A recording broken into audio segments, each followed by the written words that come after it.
আল্লাহ মাফ করুক। কুটি বোনের বিয়া তো শেষ, ওখানে ভিডিওটি তো আপলোড দেওয়ান লাগবো। এত এত ব্যস্ত ছিলাম, ভিডিওটি আপলোডই দিতে পারি নাই সময় মতো। কুটিটার বিয়ার ভিডিও অহন থেকে আপনারা সব পাইবেন। তো এই তো বরেরা তো কিছু দিবই, লগে তো আমাকেও কিছু দেওয়ান লাগবো না। বইনের শখ আছিল সুন্দর সুন্দর গহনা পরবো, অনেক সোনার গহনা তার আমরা বানিয়ে দিতে পারতাম না। যে এই স্বর্ণের দাম, গরিব মানুষের শখ। বেশি কিছু করতে না পারলে অল্প কিছু তো করতে পারবো। আমি আর আমার ভাই মিল্লা গেছি গা বোনের শখ পূরণ করতে। হ্যাঁ, শখ অনেক অনেক গহনা পুরা বিয়া করব।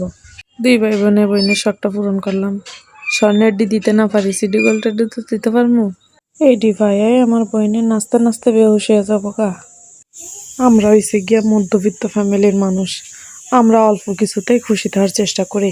কিছু কিছু বড় লোক আছে যারা অন্য মানুষের ভিডিওত কমেন্ট করে কম দামি হ্যান ত্যান, কিরকম আগের মতন কেমন তেমন হ্যান ত্যান এডি কয়। হ্যাঁ গিয়া কই আমরা হইছে গিয়া মধ্যবিত্ত ফ্যামিলির মানুষ। এই যে এটি দেখতেছেন না, এটি আমার কাছে অনেক দামি। আমাকে দামি দামি জিনিস লাগে না, আমরা কম দামিতেই খুশি থাকতে পারি। যার যার সামর্থ্য যেমন, হ্যাঁ হেমন করে আয়োজন করতে পারবো। তো বিয়ের আরো সুন্দর সুন্দর ভিডিও আপ দিব ইউটিউব অ্যান্ড ফেসবুক পেজে।